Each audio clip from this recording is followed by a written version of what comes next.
Assalamualaikum warahmatullahi wabarakatuh. Selamat siang pemirsa, senang sekali hari ini saya kembali hadir dalam rangkaian acara podcast di Seperindak Daerah Istimewa Yogyakarta.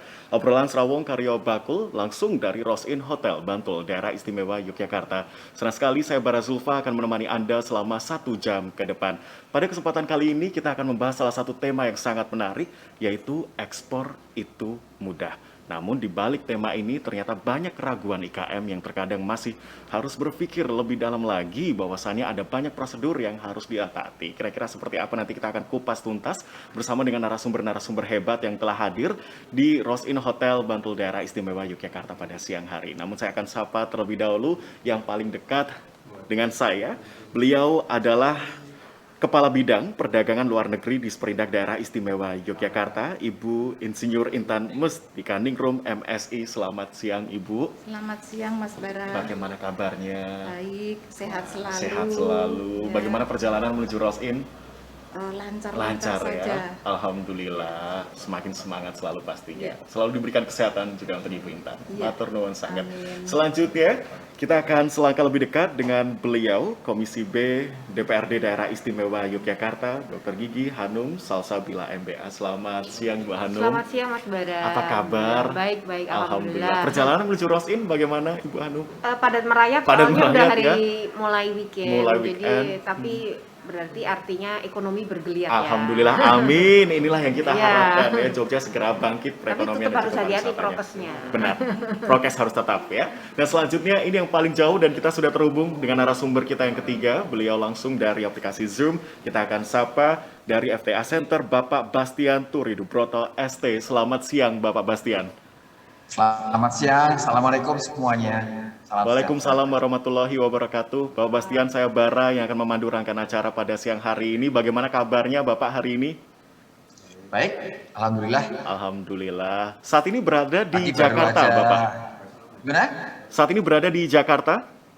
Enggak, saya di Semarang. Di Semarang ini ya. Baik, luar biasa. Nanti kita akan bersama-sama kupas tuntas pada kesempatan kali ini. Tema kita ekspor itu mudah. Semoga nanti tidak ada gangguan sinyal dan harus tetap semangat. Bapak Bastian, matur nuwun sangat langsung dari Semarang telah bergabung.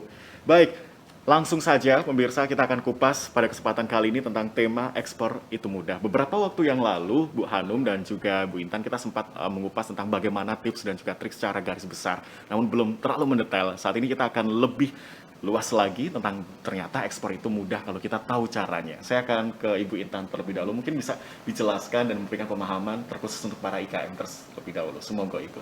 Ya. Ekspor itu potensi ekspor dulu ya di daerah Istimewa Yogyakarta. Ini dari tahun 2018 itu sejumlah 238 juta US dollar. Kemudian di tahun 2019 itu meningkat menjadi 370 juta US dollar. Dan di tahun 2020 ini mengalami peningkatan lagi menjadi 417 juta US dollar. Dan kita di tahun 2021 ini menargetkan bisa mencapai ke 470 juta US dollar. Dan ekspor di daerah Istimewa Yogyakarta menurut data di tahun 2020 ini ada 111 komoditi. 111 komoditi. Kemudian ke 95 negara tujuan. Baik. Kemudian untuk komoditi yang terbanyak itu yang urutan pertama pakaian dan tekstil. Pakaian tekstil ya. Kemudian yang kedua itu furniture. Furniture. Yang ketiga itu sarung tangan kulit. Sarung tangan, baik. Yang keempat minyak atsiri dan yang kelima baru kerajinan-kerajinan. 5 komoditi ini yang paling utama dari daerah Istimewa Yogyakarta. Oke, negara mana saja Ibu Intan yang biasanya menjadi negara utama dalam menerima ekspor ini? Untuk negara yang peringkat pertama ekspor dari daerah Istimewa Yogyakarta ini ke negara Amerika Serikat. Kemudian ke negara-negara Eropa, baik Jerman, Belanda, kemudian ke Belgia dan lain-lain negara Eropa. Kemudian disusul baru negara-negara Asia seperti Jepang, Korea Selatan, Cina, dan lain-lainnya. Wah, ini dengan banyaknya negara yang menerima barang-barang lokal dari Indonesia, terkhusus daerah istimewa Yogyakarta, dan juga ada 111 komoditi, berarti ini sudah jelas terbukti bahwa sudah dipermudah dan Disperindak sudah melakukan pendampingan secara khusus. Nanti kita akan kupas lagi pendampingan seperti apa gitu Ibu Intan. Saya akan ke Ibu Hanum terlebih dahulu pada kesempatan kali ini. Nah, ini mungkin juga Ibu kita tahu sosoknya ya, pasti juga mengetahui bagaimana proses ekspor dan lain sebagainya secara garis besar gitu. Cara menjalankan bisnis, terkhusus untuk para pengekspor, untuk pemula, adakah tips dari Ibu sendiri sebagai mungkin dengan background Komisi B DPRD Daerah Istimewa Yogyakarta? Sumangga, silahkan. Iya, terima kasih Mas Bara. Jadi kalau tadi disampaikan, saya kebetulan bukan pelaku ekspor-impor tapi kami di komisi memang peranahannya terkait dengan anggaran, kemudian juga mitra kerja kami dengan perindustrian dan perdagangan gitu. Jadi mungkin pertanyaannya lebih kepada bagaimana kami harus mendorong kemudahan-kemudahan seperti misalnya mendapatkan TDP, FIUP, ya kemudian andai kata mereka para calon-calon eksportir ini belum punya NPWP atau belum punya nomor induk kepabeanan dan seterusnya. Nah, ini yang mungkin harus kita terus dorong gitu, dan itu memang membutuhkan dana, anggaran, karena kebanyakan mereka sudah takut duluan gitu. Karena mendengar ekspor itu mereka sudah kayak momoknya itu, waduh kalau ekspor itu berarti harus pakai kontainer, gede, gitu. Harus besar sekali kapital yang disiapkan, modalnya dan seterusnya. Nah, ini yang kemudian karena tema kita itu ekspor itu mudah, ya mari kita wujudkan, merealisasikan bahwa ekspor itu benar-benar mudah, tidak hanya secara verbal tetapi benar-benar secara konkret lewat aturan-aturan ataupun regulasi tadi ya, berbagai macam syarat-syarat tadi itu kalau bisa juga disimplifikasi. Nah, ini dari kami pinginnya dari dinas tentunya bekerja sama dengan teman-teman, kemudian juga dengan seperti TFA ya, mungkin Pak Bastian dan lain-lain ini mengkomunikasikan ini, mensosialisasikan ya. Kalau perlu ada banyak anggarannya ya nggak apa-apa untuk memunculkan eksportir baru ya, yang mungkin itu tadi belum terlihat, belum tampak, padahal punya potensi besar. Gitu Mas. Jadi kira-kira itu yang nanti saya mengharapkan tadi misalnya disampaikan oleh Bu Intan tadi, ekspor kita kan potensinya masih di konveksi ya tadi, konveksi nomor satu, pakaian jadi. Yang saya bayangkan memang pakaian jadi itu cukup besar. Kita ada beberapa PT besar di DIY ini yang memang mengekspor pakaian jadi yang notabene kalau kita lihat tuh sebetulnya kalau kita ke mall dan lain-lain itu kan ada made in dari branded clothing itu ya, itu dari kita ternyata gitu. Diproduksi kita sendiri, dicapnya di luar negeri terus diekspor lagi ke sini gitu. Jadi kalau bisa agar menumbuhkan added value ya, tentu kita berharap tadi misalnya di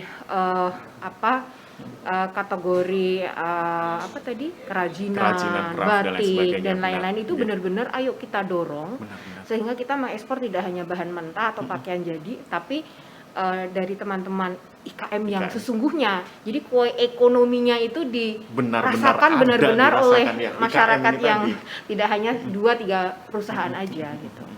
Kira-kira seperti itu. Luar biasa sekali. Semoga juga dengan harapan kita juga nantinya berharap ada kebijakan-kebijakan yang berdampak khusus untuk IKM sendiri gitu ya Ibu Hanum. Kalau dari Ibu Hanum ada harapan atau kebijakan ke depannya untuk mendukung program termasuk ekspor itu mudah sendiri itu seperti apa?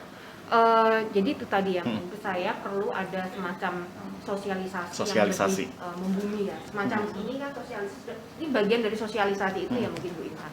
Tapi kalau seperti ini mungkin jangkauannya hanya penonton YouTube atau penonton TV gitu. Kalau memang perlu ada sosialisasi dan bimbingan teknis lebih mendetil, benar-benar ke lapangannya langsung gitu Ibu Hanum. Artinya kita mengundang para teman-teman IKM dan itu sudah dilakukan oleh teman-teman di Disperindak. Yang mungkin mereka mengkurasi dulu ya, karena yang namanya orang pengen ekspor pasti semua pengen ekspor. Tapi tentu ada yang sudah konsisten, sudah punya experience terhadap misalnya paling nggak ekspor ke luar negeri, ekspor ke luar Jawa ada. Nah ini sudah mulai dikurasi. Lalu kemudian teman-teman dari bidang tadi ya, bidang kebidangan Bu Intan itu mencoba untuk melakukan workshop secara mendetil ya.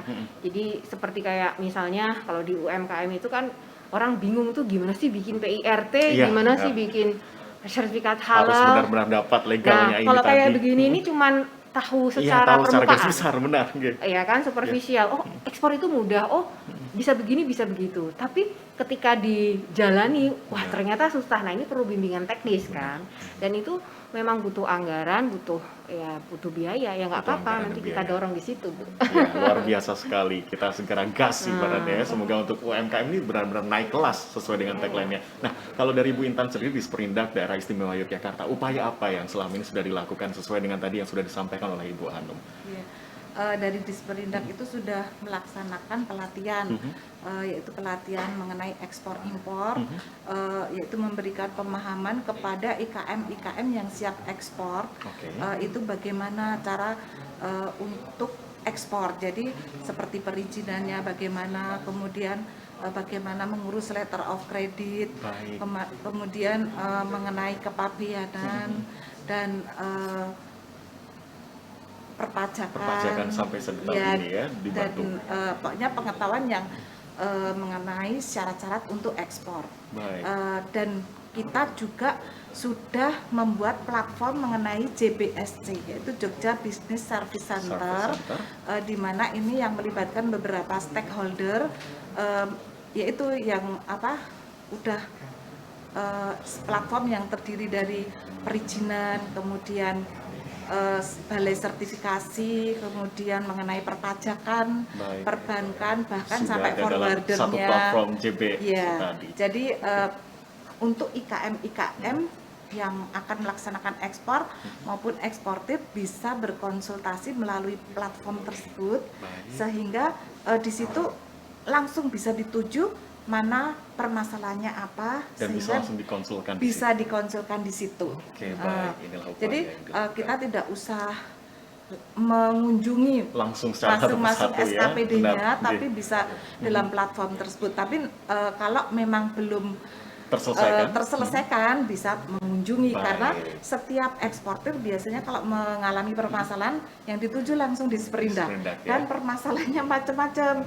Padahal kita juga keterbatasan pemahaman mengenai misalnya permasalahan mengenai kepabeanan, kan harusnya di Bea Cukai yang menyelesaikan. Nanti kita akan kupas lebih lanjut masalah apa yang dihadapi dan tentunya yang dilaporkan oleh para IKM ke Disperindak. Bu Intan, kita akan coba terhubung bersama dengan Bapak Bastian Turidubroto terlebih dahulu. Bapak Bastian, selamat siang. Bisa mendengar suara saya dengan jelas? Jelas, Mas. Iya, jelas, Bapak dari FTA Center, mungkin bisa dijelaskan terlebih dahulu, Bapak, apa itu FTA dan tujuannya dibentuknya FTA Center sendiri? Sumonggo, Bapak, silahkan.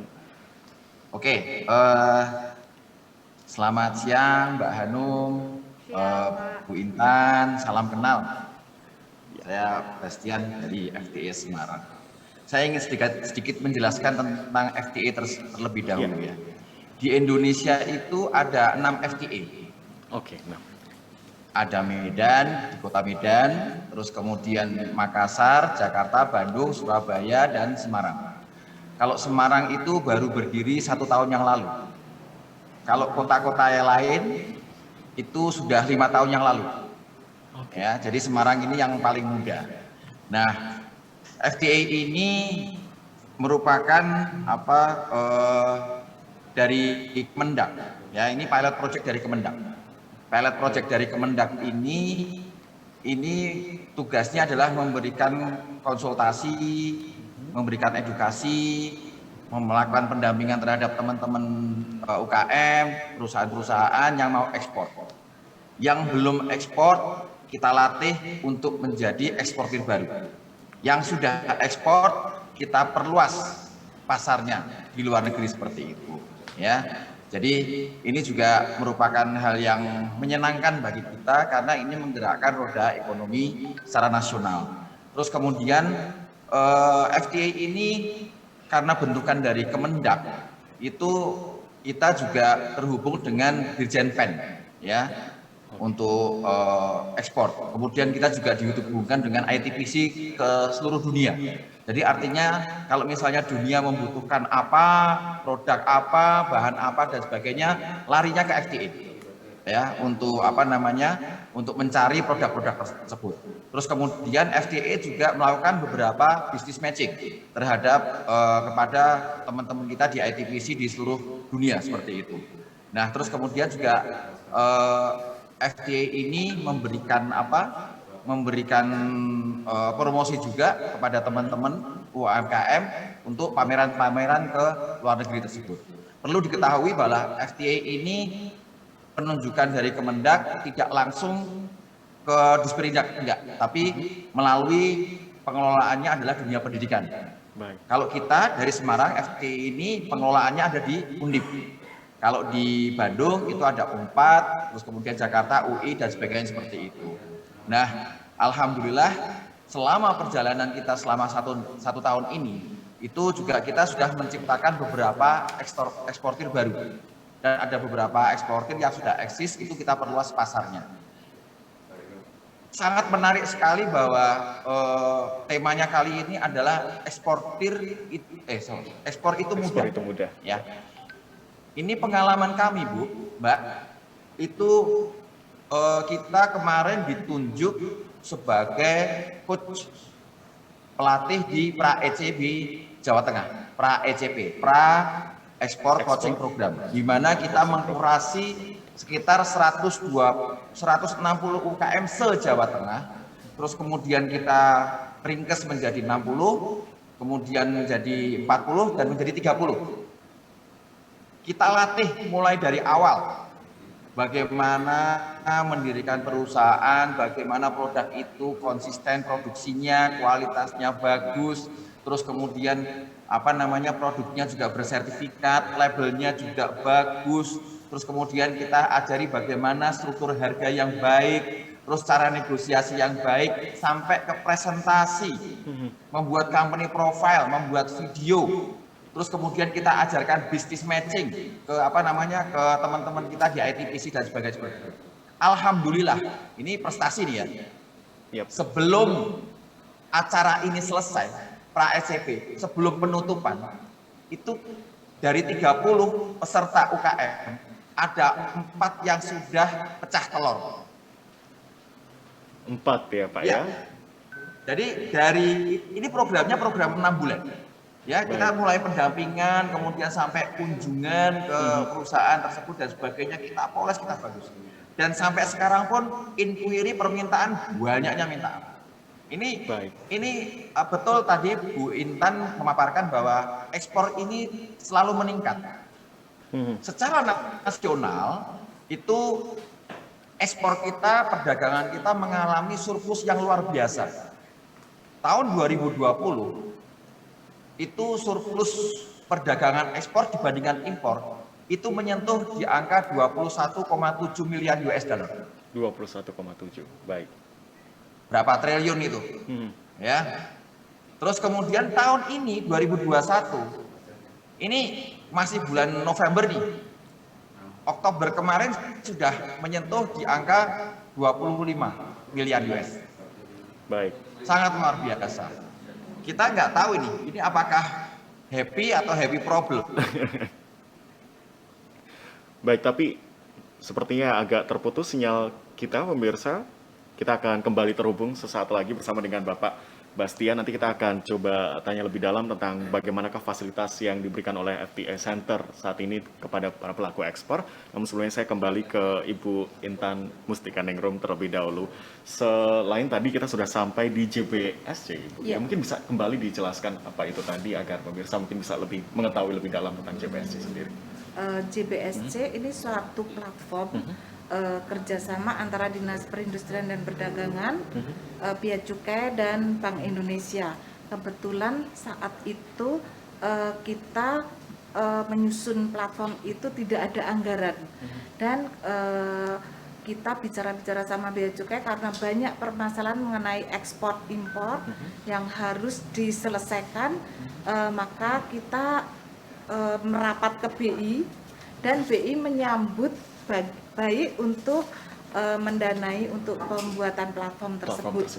Dan platform itu terdiri dari beberapa stakeholder yang membantu untuk memecahkan permasalahan, di antaranya kalau di Sperindak itu mengenai permasalahan SKA, surat keterangan asal, kemudian dari perpajakan, kantor pajak itu masalah mengenai pajak, kemudian perizinan itu ada di Dinas Perizinan seluruh kabupaten kota. Dan itu sudah berada di platform tersebut. GPS tadi ya. Terus masalah kepabeanan itu juga oleh Bea Cukai, ditangani oleh Bea Cukai. Kemudian untuk sertifikasi seperti Balai POM, kemudian hak kekayaan intelektual, kemudian Balai sertifikasi karantina, itu juga sudah masuk di dalam platform tersebut. Dan untuk forwarder yang bergerak untuk mengangkut atau untuk angkutan ekspor ke mancanegara itu juga sudah ada dalam masuk di platform situ. tersebut. Nanti kita akan kupas juga beberapa hal yang sudah tadi sempat disampaikan SKA juga ya Bu. Nanti kita akan jelaskan sesaat lagi. Namun pemirsa, kita akan ke jeda pariwara terlebih dahulu. Tetaplah bersama kami dalam rangkaian acara obrolan Serawong Karyo Bakul, podcast oleh Disperindak Daerah Istimewa Yogyakarta.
Dengan mengucapkan alhamdulillahirrabbilalamin, kami perwakilan dari Disperindak DI terkait dengan Jogja Premium Export yang sudah kita persiapkan sekian lama, sekitar 6 bulan lebih, akhirnya bisa mendarat di Dubai Expo 2020 ini.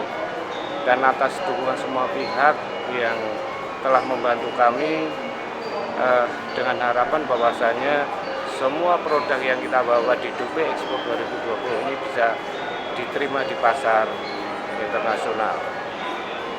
Walaupun yang kita bawa secara fisikal hanya 5 IKM, tetapi secara digital kita membawa 20 produk-produk IKM premium Yogyakarta. Nah, tentu atas dukungan dari semua pihak yang telah membantu kami untuk mempersiapkan dari awal hingga proses pelaksanaan ini, dengan harapan bahwasanya pasar di Dubai ini terbuka untuk produk-produk premium dari DI. Terima kasih. Assalamualaikum warahmatullahi wabarakatuh.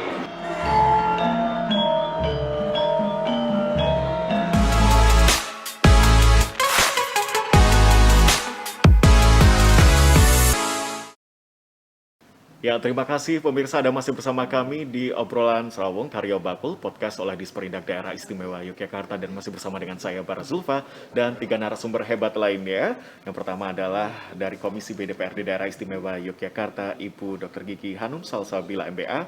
Selanjutnya Kepala Bidang Perdagangan Luar Negeri Disperindak DIY, Ibu Insinyur Intan Mestikaningrum MSI, dan juga terakhir narasumber ketiga dari FTA Center, Bapak Bastian Turi Broto ST. Kita akan kembali terhubung dengan Bapak Bastian karena tadi sempat ada gangguan sinyal. Selamat siang Pak Bastian, bisa mendengar suara saya kembali, Bapak? Ya, baik. Bapak boleh dilanjutkan kembali, semoga silahkan tentang mungkin fasilitas-fasilitas yang diberikan oleh FTA sendiri dalam mendampingi para pelaku ekspor. Mungkin monggo silahkan, Pak.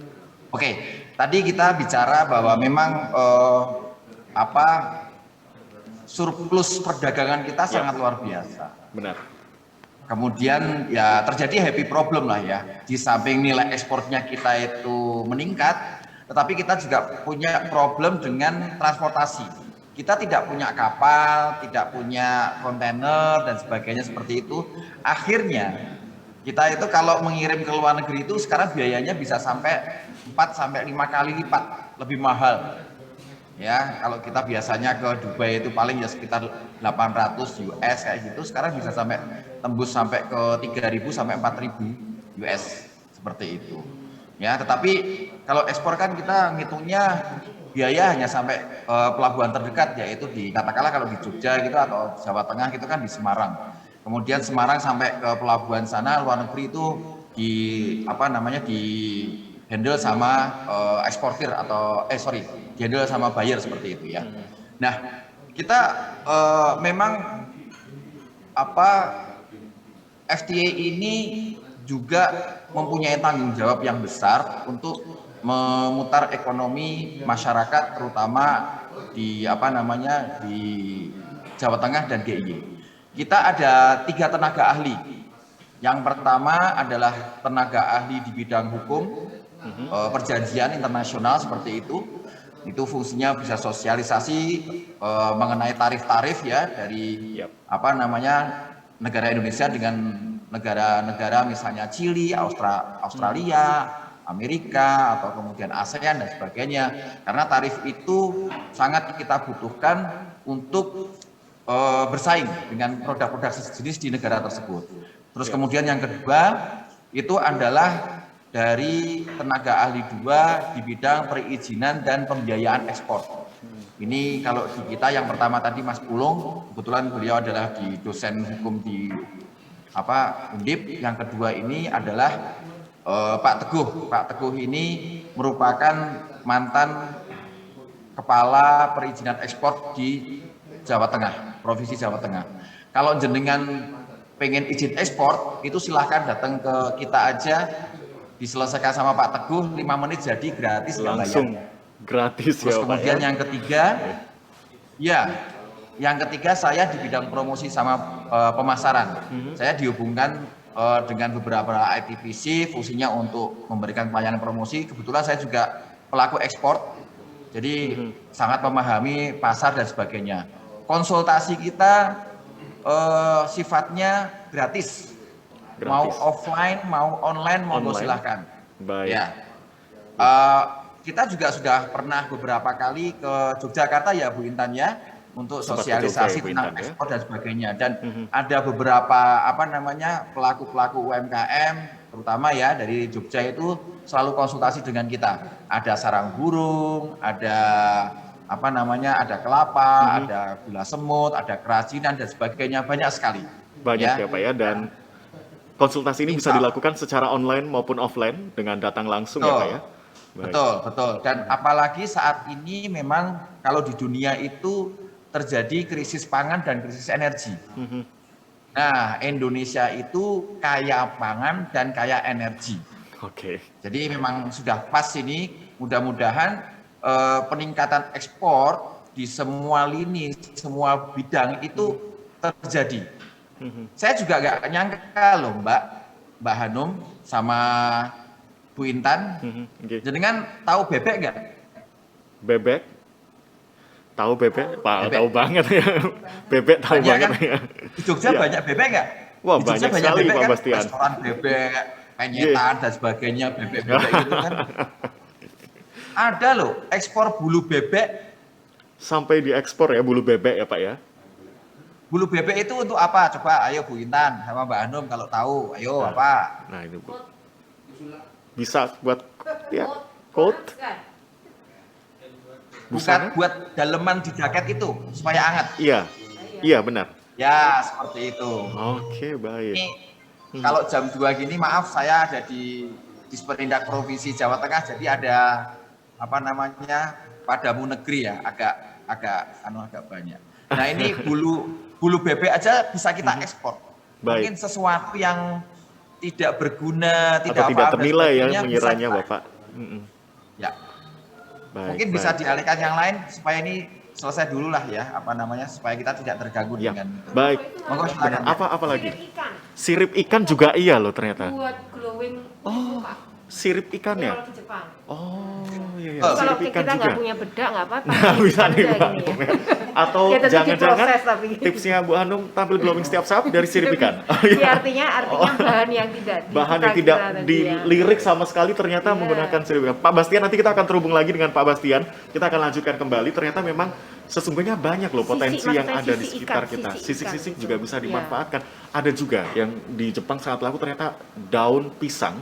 Ini ternyata juga menjadi salah satu Nah, iya. komoditi yang sangat mahal di sana. Iya. Wah, ini Karena kalau di sana semuanya- nggak ada pisang. nggak ada pisang. Jadi kalau semuanya kita Susah. melihat peluang ini luar biasa sekali gitu. Pak Bastian, nanti kita akan terhubung kembali dengan Bapak. Nanti kita akan bahas tentang tipsnya akan seperti apa untuk para pelaku eksportir. Dan selanjutnya saya ke Ibu Intan terlebih dahulu. Tadi sempat disinggung tentang SKA, Ibu. Nah, mungkin bisa dijelaskan SKA itu. SKA ini adalah surat keterangan asal yang digunakan oleh eksportir untuk bisa untuk menurunkan preferensi tarif apabila menuju ke suatu negara. Kemudian merupakan juga salah satu dokumen untuk letter of credit apabila ekspor ke suatu negara. Oke. Iya. Dan ini wajib harus dimiliki. Iya, wajib untuk yang ekspor di atas 50 kilo. Di atas 50 50 kg wajib memiliki SKA ini. Iya, tapi kalau hanya ekspor di bawah itu seperti kita mengekspor batik gitu ya, kan tidak sebanyak 50 kilo gitu ya, dengan menggunakan seperti apa itu pengiriman barang, tapi itu kan kena pajak kalau masuk ke suatu negara. Tapi kalau preferensi kalau dengan menggunakan SKA ini tidak terkena itu. Jadi Oke, ada jadi manfaatnya pengurangan bisa lebih preferensi tarif. menekan ya. Iya. Oke. Tapi kan ekspor itu biasanya dalam jumlah besar. Besar, benar. Sehingga kalau kena pajak kan juga banyak, tapi kalau dengan menggunakan SKA ini tidak dikenakan Biayanya tadi. Iya. Berarti lebih Jadi ditekan lebih menekan. lagi ya. Ini bisa diurus di Disperindak. Disperindak Daerah Iya. Istimewa Yogyakarta. Wah, menarik sekali Iya. ya. Jadi memang sudah diberikan fasilitas juga. Jadi Iya. untuk Anda para eksportir ataupun IKM yang ingin benar-benar terjun di dunia ekspor nih, bisa diurus, Iya. dipersiapkan harus seperti apa. Dan seringkali yang muncul adalah, wah, ekspor tadi seperti yang disampaikan oleh Bu Hanum, takut prosedurnya yang ribet, takut wah ini bukan produksi saya sendiri. Tapi ternyata ada satu hal yang cukup menarik, di mana apakah bisa jika ingin menjadi eksportir tanpa memproduksi barang sendiri itu bisa atau tidak gitu ya. Saya coba ke Bu Hanum terlebih dahulu, monggo silahkan. Saya rasa bisa-bisa aja ya Mas Nah, ya. Bisa-bisa jadi tidak aja. menjadi halangan gitu. Tidak jadi halangan kalau memang dia bukan Bisa. produsen. Ya tuh. Nah, nih Anu Bapak langsung langsung dijawab ya. nyambung nih. Kalau beliau kan memang pelakunya, Memang saya pelakunya. rasa bisa. hanya saja mungkin kita berharapnya juga dia memproduksi sendiri ya. Benar. Jadi tidak hanya nitip atau dia jadi agent aja gitu, sehingga rantai perekonomiannya, itu rantai benar-benar bisnisnya bergerak juga gitu ya. bagus gitu. Karena Kalau- ibaratnya geraknya sama juga kan ya. Gimana? Jadi geraknya pun juga sama Iya, kan. Jadi kalau gitu. bisa sendiri kenapa Iya, enggak iya. gitu kan. Nah, mungkin nanti kalau bisa dijelaskan secara mendetil ya oleh Pak Bastian di sana. Tapi yang jelas saya mendengar kalau sekarang ini juga ekspor itu nggak harus pakai kontainer-kontainer ya. Ya, Artinya bisa pakai ekspedisi dan artinya bisa misalnya ada semacam asosiasi atau forum bersama Nah, para forum eksportir yang mungkin masih kecil-kecil gitu, tetapi punya Disatukan ya. platform tadi, karakteristik yang sama kecil-kecil. gitu. Saya rasa bisa Disperindak membantu Difasilitasi, itu untuk benar. memfasilitasi berapa mungkin di bawah 50 kg, Kilogram. di bawah 20 kg, sehingga beban biayanya juga tidak terlalu berat Besar, untuk ya. individu. Jadi perlu adanya mungkin mensinergikan gitu teman-teman IKM ini para tadi ya. IKM ini yang memang misalnya tadi ya batik Benar. atau mungkin dari kerajinan, atau mungkin juga saya berharap kita ini kan komoditas pertanian kita ini luar biasa ya. Wah, Misalnya iya. nih kayak porang ini lagi ngetren Wah, banget iya ya nih, Bu porang. ya, porang Terkenal gitu. Dan juga di luar negeri. ternyata porang itu kalau di Jepang, di Korea itu dipakai jadi beras shirataki, Shirataki. atau mikonyaku Benar, gitu ya, iya, benar. yang untuk diet gitu. Dan ini makanannya luar biasa Nah, manfaatnya. luar biasa. Iya, benar. Kita cuman ekspor porangnya Ya, porangnya doang. doang. Padahal karena porang sangat luar biasa produksinya di Indonesia, di mana sekarang lagi hits dengan Lagi porang. hits, Padahal dari sana kita ngimpor lagi Lagi berasnya. kesini, ya, Nah, benar. itu yang mungkin perlu ada proses hilirisasi ya dari apa yang sudah kita buat ini. Kalau bisa jangan cuman mentah aja, kalau bisa barang yang udah Jadinya ini setengah jadi lah paling enggak. setengah jadi setidaknya, Nah, benar. seperti itu. Nah, kembali lagi tadi intinya harus ada sinergi, bikin komunitas, difasilitasi oleh teman di Disperinda, kemudian teman-teman FTA tadi juga memberi konsultasi tadi gratis. Kemudian itu tadi bantu untuk ekspor. Karena kadang-kadang ekspor tuh masalahnya juga bukan dari kita ya, Bu, dari sananya. Ya, Itu kan juga kadang punya ada masalah. standar. Benar. Ya, mereka para importir di sana atau Di sana juga negaranya punya. pasti Apalagi di punya. tengah pandemi seperti ini. Iya Bu gitu. Hanum, ya, ada Apalagi banyak misalnya standar. dari sana Amerika, di sini negara tropikal pasti beda ini cara Peraturannya. treatmentnya. Nah ini Treatmentnya. juga perlu difasilitasi dan didampingi untuk Luar hal-hal biasa. seperti itu. Terima kasih masukannya, semoga nanti bisa kembali digodok dan bisa menjadi salah satu bahan utama untuk menyatukan IKM-IKM yang mungkin memang perlu didorong, perlu wadah khusus agar mereka tuh bangkit dan juga ada jalannya, seperti itu. Saya coba akan ke Bapak Bastian pada kesempatan kali ini, masih menyangkut tentang eksportir tanpa memproduksi barang sendiri, Pak Bastian. Mungkin bisa ditambahkan tadi dari Bu Hanum juga sudah sempat menjelaskan, mungkin dari Bapak akan ditambahkan, sumonggo silahkan. Oke, jadi memang yang ekspor itu kan bisa jadi manufaktur itu sendiri atau trader, ya. Nah ini yang terpenting adalah semuanya harus confirm tentang quality produk, tentang perizinan, kemudian syarat-syarat dari buyer, syarat-syarat dari negara tujuan, itu semuanya nggak masalah. Harga negosiasi juga nggak masalah, ya. Kita semuanya merangkul, bahkan FTA sendiri juga merangkul trader. Ada beberapa trader kita ya di Semarang ini misalnya kemarin ambil cengkeh dari Ambon, kemudian diekspor ke Dubai, itu seperti itu. Kita apa namanya? Kita juga merangkul semuanya karena apa? Yang punya potensi untuk apa? Membuat sebagai pahlawan devisa kita itu ya harusnya kita support. Kita tahu bahwa saat ini pemerintah sangat aware sekali terhadap entrepreneur, terhadap anak-anak muda, terhadap usaha yang ingin apa namanya membuat suatu usaha, dan semuanya dipermudah. Dari mulai izin edar, dari mulai izin apa namanya halal dan sebagainya seperti itu semuanya dipermudah. Bahkan sampai pembiayaan pun bunganya juga relatif ringan. Nah ini bisa dimanfaatkan salah satunya untuk berbisnis ekspor seperti itu, ya. Nah kalau apa namanya, kalau kita berpikir seperti tadi Mbak Hanum bicara tentang porang ya, Porang. itu sangat luar biasa. Ya memang kita itu saat ini baru levelnya di pengiriman raw material. Kita kaya, ada pala, pinang, ya kan, terus kemudian tadi porang. Nah bagaimana sekarang itu kita harus naik kelas. Kita membuat porang, dari porang itu kita buat tepung terlebih dahulu, baru kita ekspor. Nah ini di Jawa Tengah ada ini, saat ini sedang dibangun perusahaan add value ya dari porang, jadi tidak hanya chips porang saja langsung dikirim ke Jepang, ke Vietnam sama Thailand, tidak, tapi kita berusaha untuk memberikan add value, menjadikan tepung terlebih dahulu, ya, baru kemudian diekspor. Terus kemudian tadi saya baru aja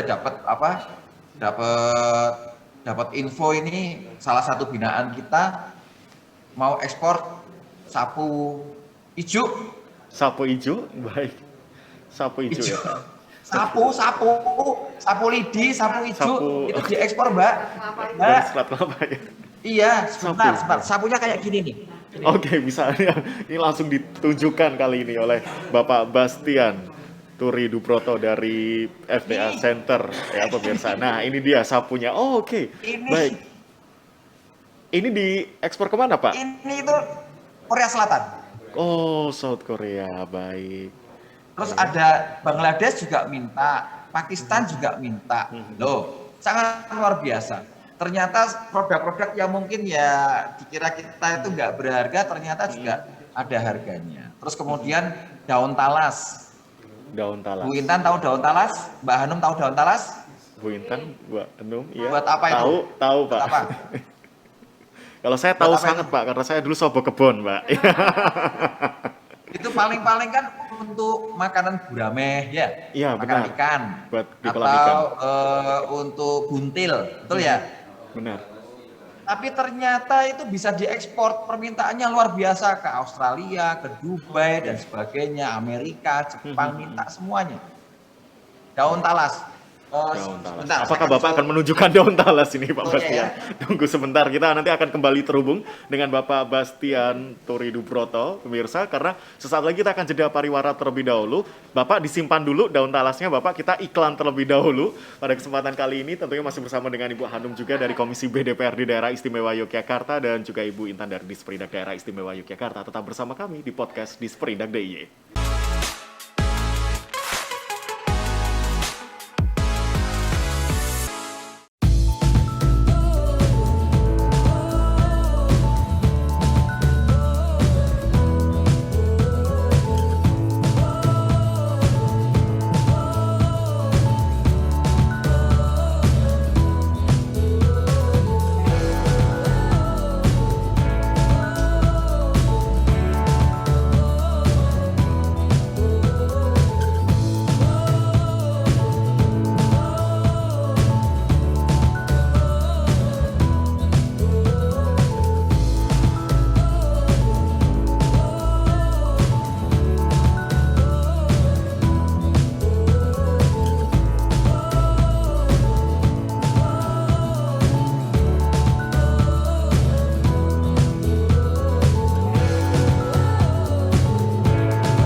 Assalamualaikum warahmatullahi wabarakatuh.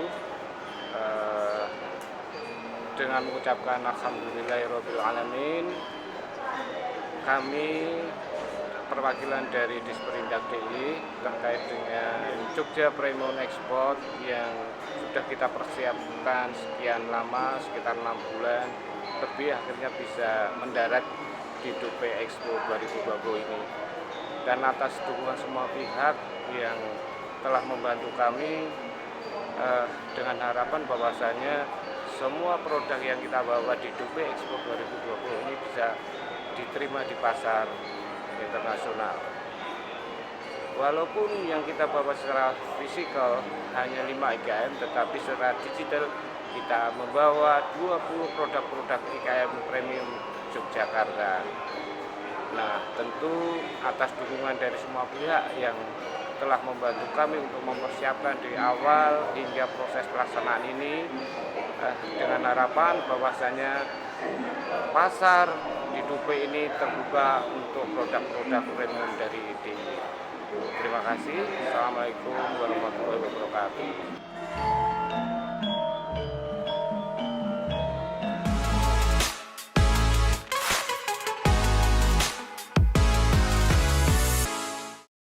Terima kasih pemirsa, Anda masih bersama kami di Obrolan Serawung, Karya Bakul, podcast oleh Dinas Disperindak Daerah Istimewa Yogyakarta, dan masih bersama dengan saya, Bara Zulfa. Kita lanjutkan kembali. Tadi Pak Bastian sepertinya sudah menyiapkan pemirsa satu alat, bukan alat peraga ya ini ya. Ini adalah salah satu barang yang diekspor. Seperti apa Pak Bastian, boleh ditunjukkan? Ini daun talas tadi ya Pak ya? Betul. Seperti tembakau. Seperti prosesnya seperti tembakau. Jadi daun kita ambil, kemudian kita slice, ya, potong kecil-kecil, kita jemur, udah kirim. Oke. Kan Biasanya mudah digunakan itu. untuk apa Pak Bastian? Banyak Mas, karena kita itu HS code-nya sebagai daun kering atau sayuran kering, itu bisa buat campuran tembakau, untuk daun-daun herbal, ya kan? Bagus sekali seperti itu. Permintaannya meningkat dan kita kurang. Kita harusnya punya kemitraan juga dengan para petani. Nah ini monggo silahkan. Ini insya Allah besok Senin saya itu ke Jogja. Saya ada penghargaan dari FDI pusat kepada kepada teman-teman semuanya seperti itu di Hotel Phoenix. Nanti kalau ada waktu kita bisa ngobrol-ngobrol, kita bisa bicara seperti itu. Wah, boleh Jam sekali. 9 besok Senin. Baik. Atau kalau mau menghubungi kita untuk konsultasi dan sebagainya silahkan. Ya. bisa langsung silahkan ya. Apakah ada media sosial Bapak dari FTS Center sendiri? Karena memang ada 6 provinsi Pak. Apakah ada official FTS Center yang bisa dikunjungi secara khusus? Ada FTA Center Semarang. FTS Jadi Center Semarang ada IG-nya, saja, ya? ada Facebook-nya, ada Twitter-nya, semuanya komplit. Baik. Terima kasih. Semoga menjadi pencerahan untuk para calon eksporter ya nantinya ke depannya. Baik. Ada. Terima kasih Bapak Bastian. Nanti kita lanjutkan kembali dan selanjutnya tadi dari Bu Hanum sempat menyampaikan kalau bisa nih ada forum bersama khususnya untuk para IKM yang ekspornya itu tidak banyak gitu. Ini menarik loh. Karena memang mungkin banyak sebenarnya yang tidak akan mengirim sebanyak itu apalagi memang dia bukan pelaku utamanya. Mungkin ada yang sudah dilakukan oleh Disperindak DIY selama ini Ibu Intan untuk memberikan fasilitas seperti itu. Eksportir kita memang sudah ada yang seperti itu. Oh, sudah ada seperti itu malah. Jadi seperti eksportir ke negara Belgia itu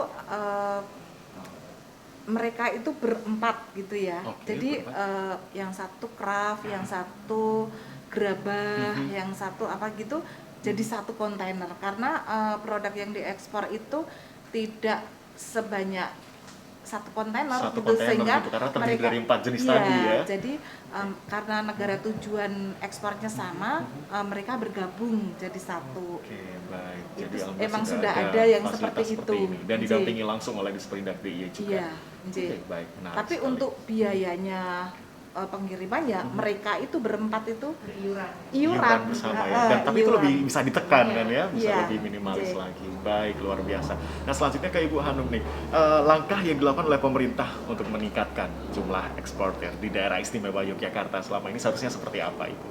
Ya, pertama-tama kita harus membangun iklim ekspor yang memang ramah tadi ya. Ya. Kita kan sudah ada UU Ciptaker yang baru saja kemarin disahkan tahun lalu itu, dan kita juga menurunkan beberapa di Properda 2022 nanti kita juga teman-teman di Bambepperda berusaha untuk metani lagi kira-kira perda-perda mana yang rumpunnya itu rumpun perdagangan, rumpun perindustrian, perekonomian yang kira-kira lebih membuka kemudahan bagi para teman-teman calon-calon eksportir gitu yang tidak seperti dulu lagi, karena kan di UU Cipta Kerja kita berharap ada kemudahan dalam mempermudah teman-teman untuk membuka lapangan kerjaan termasuk di ekspor impor ini.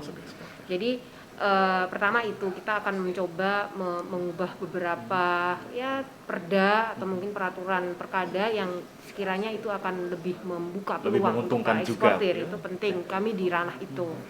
Dan yang kedua, tapi dari teman-teman di mitra juga saya rasa perlu adanya yang namanya kalau kita bicara tentang ekspor itu kan kita bicara sesuatu yang sudah naik kelas ya, mungkin bisa dibilang seperti itu.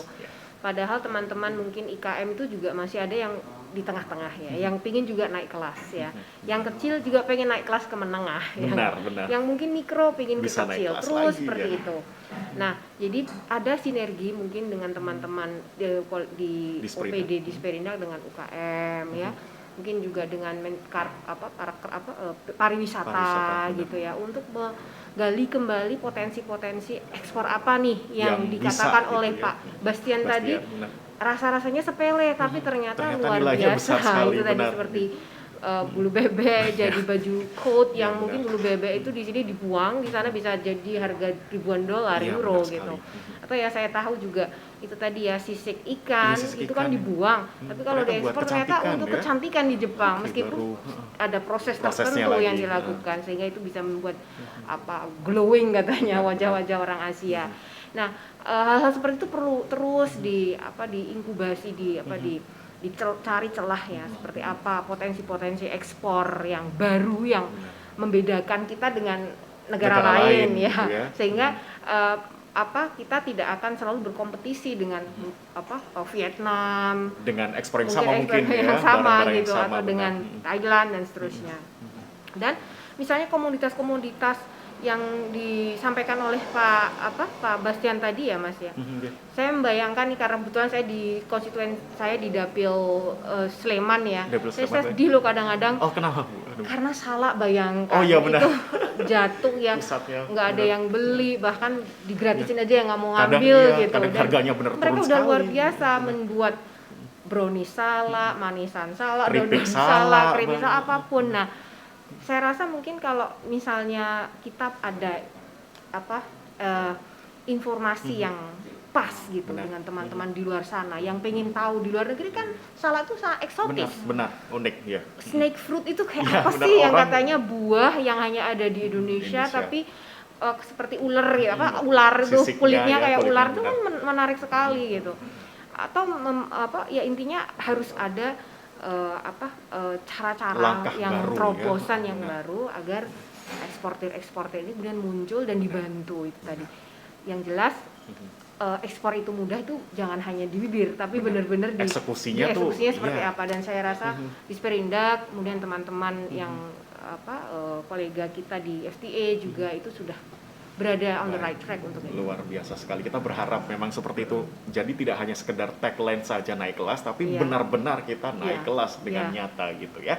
Tinggal beberapa menit terakhir sebelum nanti kita tutup rangkaian acara pada kesempatan kali ini. Saya kembali ke Pak Bastian. Selamat siang Pak Bastian, bisa mendengar dengan jelas suara saya? Ya.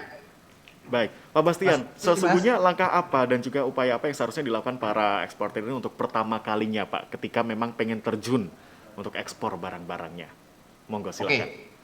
Kalau yang namanya usaha, kita mau naik kelas, ya bukan hanya keinginan kita saja yang ingin, tapi juga butuh investasi, mau belajar, ya kan? Terus kemudian mau capek-capek mengikuti training, terus kemudian juga rajin mencari buyer dan sebagainya. Semuanya akan dipandu, akan dilatih oleh teman-teman kita di Sperindak ya, Provinsi Yogyakarta. Saya kira baik. Ya harus kompak, ya kan? Bahkan semua potensi yang ada di kita itu semuanya bisa ditawarkan sama buyer-buyer seperti itu. Nah ini sinergi ini sangat penting. Tadi Mbak Hanum di Kabupaten Sleman seperti itu ya, itu mungkin banyak pohon kelapa ya Mbak di sana Mbak? Salak Pak. Oh salak. Snake fruit. Kalau kelapa banyak nggak kalau kelapa di sana? Nah gimana Mbak Hanum kelapa? Nggak terlalu ya karena tidak di pantai ya, benar. Salak Pak. Oke. Karena dekat gunung Pak. Nah ini loh kemarin itu salak itu ekspor ke Kamboja loh Mbak. Nah itu tapi makanya salah ada informasi ya, yang mungkin missing link kan. Kadang-kadang harus lebih dimembumikan itu informasi kayak gitu. Ya. Nah itu Kamboja ternyata. Salak odong itu kemarin ekspor ke Kamboja. Saya tahu itu.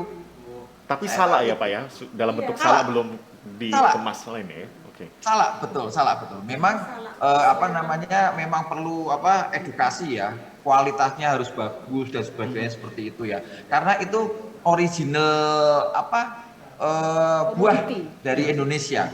Ya yang tidak dimiliki sama yang lain. Nah, dari situ kita juga menginginkan tren ekspor ini akan semakin naik dari tahun ke tahun. Dan ini perlu ditangkap. Kalau saya juga concern kepada teman-teman anak muda Mbak Hanum, Bu Intan, ya, itu juga harus diberikan pengertian tentang ekspor, ya, manajemen ekspor, bagaimana seperti itu, supaya mereka juga menciptakan pekerjaan, wirausaha dan sebagainya seperti itu. Karena potensinya sangat luar biasa.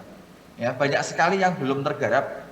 Nah, dari anak-anak muda ini terutama yang melek teknologi, ya, itu dengan adanya browsing, adanya internet dan sebagainya, mereka bisa direct buying ke Indonesia. Kita juga bisa direct selling ke mereka. Nah, ini dunianya anak muda. Ya, anak muda juga harus perlu dirangsang agar mereka itu juga mau bergelut di bidang ekspor. Ini sangat penting. Apalagi Jogja itu kan kampusnya banyak. Saya sendiri juga dulu dari UII. Ya. Wah, sekolah di Jogja juga ya. Banyak sekali seperti itu. Nah, ini Bu Intan sama Mbak Hanum, silahkan nanti kita bisa bersinergi untuk membangun teman-teman kita UKM itu supaya naik kelas bisa ekspor. Nggak usah banyak-banyak, nggak usah harus satu kontainer dan sebagainya, dikit-dikit dulu, 1 karton, 2 karton dan sebagainya, itu supaya supaya mereka tambah giat belajar dan giat untuk nembus ke pasar internasional seperti itu. Monggo silakan, saya sudah cukup. Terima kasih, matur nuwun sangat Pak Bastian ya, emang benar yang di bagian terakhir nih anak muda seharusnya memang bangkit ya, Mbak Hanum ya dan juga Bu Intan. Apakah saya setelah dari jurnalis saya akan beralih menjadi seorang eksportir? Amin ya. Tidak salah Mbak Hanum, insya Allah nanti ya. Karena saya tinggal di Sleman, jadi insya Allah nih saya harus mengetahui potensi apa yang sesungguhnya ada di sekitar saya. Karena kalau berbicara sumber daya alam di Indonesia, terkhusus Jogja itu nggak ada habisnya. Selalu muncul seperti jamur yang tumbuh di musim hujan, selalu ada aja yang baru ya. Inilah bagaimana caranya nanti pemerintah dan juga tim itu harus bersinergi bersama memunculkan hal-hal baru, langkah baru. Jadi kalau bisa ekspornya tidak barang yang sama dengan negara-negara ASEAN yang lain gitu, tapi kita punya keunikan-keunikan dan secara continuity nantinya bisa membawa dampak yang positif.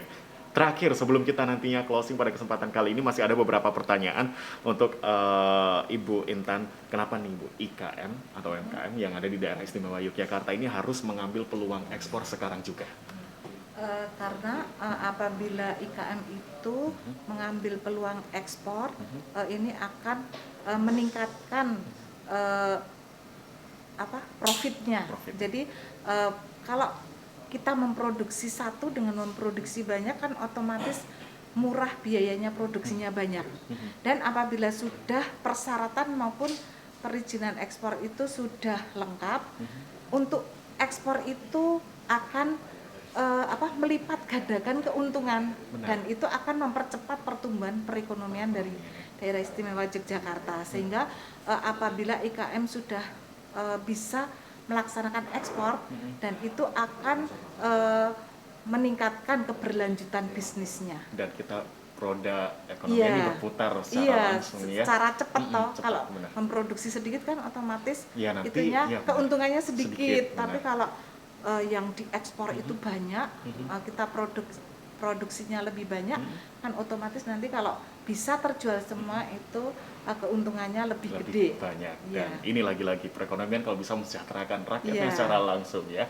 Tapi kalau dari Mbak Hanum sendiri melihat bagaimana produk-produk dan juga segala hal potensi yang ada di Jogja, menurut Mbak Hanum itu seperti apa sih yang diekspor? Tadi saya ingin menggarisbawahi ya, bahwa sekarang kita tidak bisa yang namanya menghindari apa yang namanya itu teknologi ya. Jadi salah satu yang memang menjadi PR bagi seluruh lini, tidak hanya di Disperindak saya rasa, itu adalah memang membumikan, kemudian memasyarakatkan teknologi. Tidak hanya sekedar saya tahu 4.0 itu cuma medsos ya, tapi untuk hal-hal yang lebih produktif seperti ini berdampak seperti ini. Teman-teman kita itu kan masih berkutat penjualan memang hanya via Facebook, via Instagram, via WhatsApp, teman-teman di dalam satu komunitas gitu. Kadang-kadang mereka sudah merasa aku begini aja udah laris kok, ngapain saya mencari skala lebih besar. Nah ini saya rasa perlu dibukakan matanya bahwa ini loh ada sebuah peluang yang besar ya, seperti potensi-potensi yang disampaikan tadi.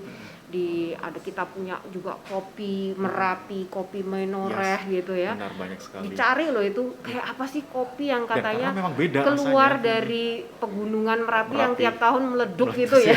Orang-orang di luar sana itu sangat pengen tahu seperti apa rasa robusta atau arabikanya gitu. Jadi hal-hal seperti itu saya rasa perlu dikomunikasikan lewat teknologi. Dan tadi benar, anak muda memang harus dilibatkan. Apalagi sebagian teman-teman kita yang mungkin bergerak di bidang ekspor atau teman-teman IKM itu juga banyak loh Mas yang belum paham bahasa Inggris. Benar. Perlu Bu, sepertinya ada kursus bahasa Inggris singkat hanya khusus terapan untuk untuk berbisnis tadi, ekspor impor. Karena misalnya mereka sudah mendapatkan buyers di luar negeri mungkin lewat Facebook atau medsos, tapi nggak bisa komunikasi. Sama juga sayang sekali gitu lagi, ya, untuk melakukan negosiasi lobby biar harganya lebih mahal atau kira-kira lebih banyak ke depannya dan seterusnya. Nah ini saya rasa juga teman-teman perlu ada pengetahuan skill tentang bahasa Inggris tadi ya. Baik, luar biasa. Kita sudah tiba di penghujung acara. Saya akan menuju ke kesimpulan masing-masing narasumber pada kesempatan kali ini yang akan memberikan kesimpulan pertama kali adalah Bapak Bastian Turidubroto ST dari FDI Center. Sumonggo Bapak silakan boleh disampaikan pesannya untuk seluruh pemirsa yang sedang menyaksikan. Oke.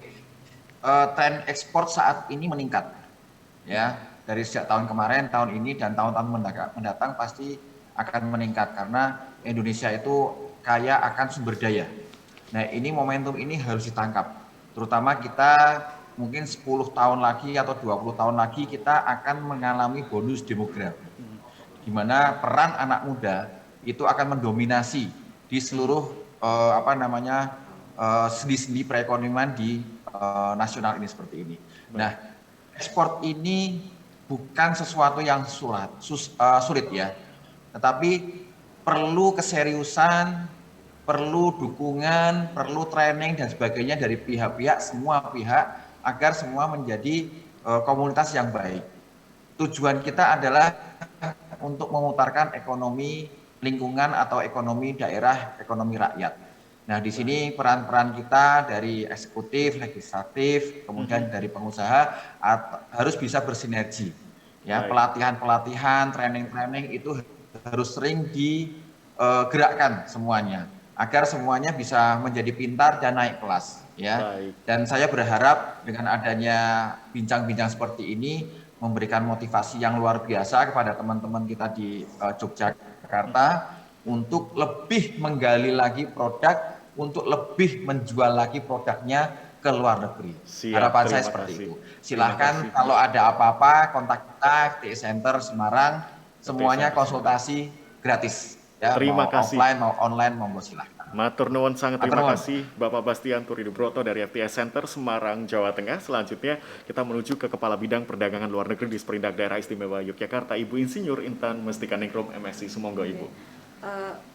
Dinas Perindustrian dan Perdagangan Daerah Istimewa Yogyakarta akan selalu mendampingi eksportir dalam peningkatan ekspornya, dan pesan saya kepada para eksportir untuk mengurus SKA-nya di IPSKA Daerah Istimewa Yogyakarta, karena ini untuk kepentingan nilai ekspor dalam setiap tahunnya itu bisa terdeteksi dan semuanya menjadi lebih mudah ya, bersinergi bersama. Selanjutnya dari Komisi BDPRD Daerah Istimewa Yogyakarta, Dr. Gigi Hanum Salsabila MBA. Semoga silakan. Ya, yang jelas kami dari Komisi B yang bidangannya terkait dengan perekonomian dan pendapatan itu akan selalu terus support ya. Kaitannya dengan anggaran budget berapapun lah kita ketok kalau untuk kebutuhan masyarakat biar mereka bisa go ekspor. Dan tentu saja untuk lewat Disperindak tentunya dan lebih banyak memberikan tadi workshop, pelatihan, bimbingan teknis kepada calon-calon ekspor sehingga mereka benar-benar komprehensif informasinya tentang ekspor dan mendapatkan kemanfaatan ekonomi. Luar biasa. Matur nuwun, terima kasih sekali Mbak Hanum, terima kasih sekali. Selanjutnya kami juga ucapkan untuk Kepala Bidang Perdagangan Luar Negeri Sperindak DIY, Ibu Insinyur Intan Mestikaningrum MSI, dan juga terima kasih untuk Bapak Bastian Turidubroto ST FTS Center. Semoga kita juga doakan narasumber-narasumber hebat yang telah hadir pada kesempatan kali ini selalu diberikan kesehatan dan juga kelancaran dalam segala hal.